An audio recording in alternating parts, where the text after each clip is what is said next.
नमस्कार। आज हम लोग बिहार सामान्य परिचय के अंतर्गत बिहार में प्रमुख जलप्रपात, प्रमुख कुंड एवं प्रमुख झील के बारे में पढ़ेंगे।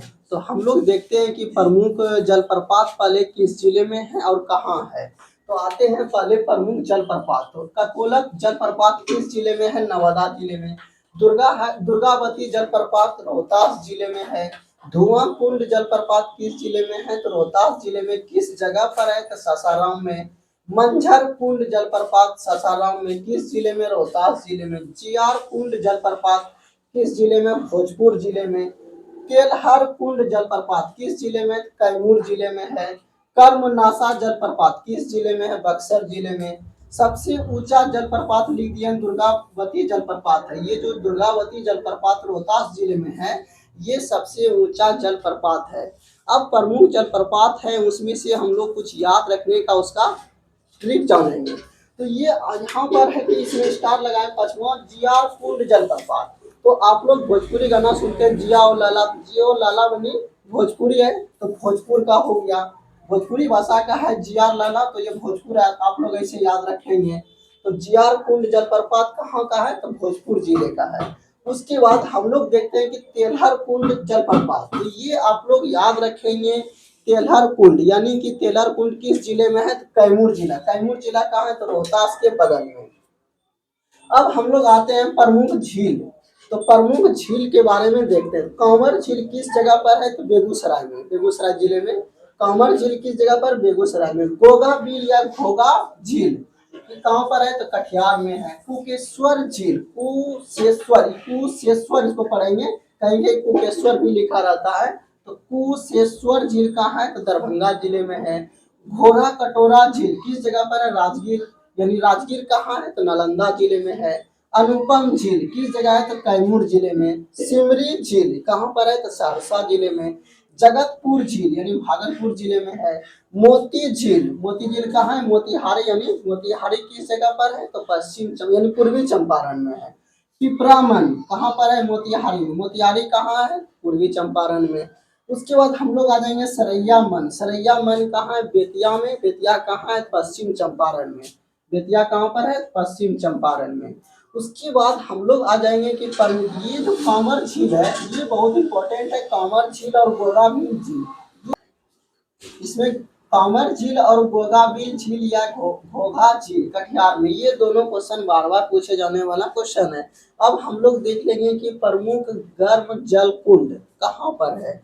तो प्रमुख जल कुंड कहाँ पर है देखेंगे। ब्रह्म कुंड कहाँ पर है? तो हम लोग ऐसे आपकी बात कर लेंगे कि नालंदा जिले यानी कि नालंदा जिले में कितना गर्म जल कुंड है, गया जिले में कितना और मुंगेर में कितना है, इस तरह से देख लेंगे। गर्म जल कुंड यानी 3 ही जगह पाया जाता है, राजगीर, गया और मुंगेर में।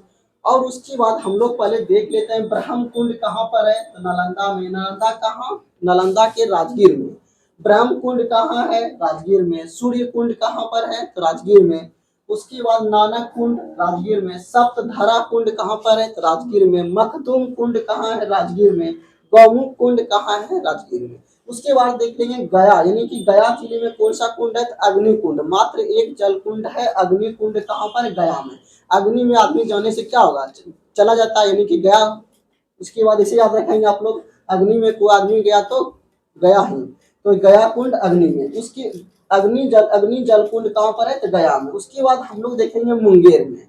अगर यदि मुंगेर में जल कुंड को देखा जाए तो रामेश्वरम कुंड, सीता कुंड, उसके बाद फिर लक्ष्मण कुंड है, ऋषि कुंड है, जन्म कुंड है, भीम बांध है, उसके बाद भरारी कुंड है, पंचतर कुंड है। अब यहाँ पर आप लोग बोलेंगे सर इतना याद रखना पड़ेगा, नहीं, आप लोग 2 याद रखिए, बाकी सब अपने बन जाएगा। इसमें आप लोग ब्रह्म कुंड याद रखेंगे, सूर्य कुंड, नानक कुंड, उसके बाद आता है सप्त धारा कुंड, मखदूम कुंड, गौमुख कुंड, ये राजगीर जिले में है, यानी राजगीर के नालंदा में है। उसके बाद हम लोग देखेंगे कि अग्नि कुंड कहाँ है? तो गया में।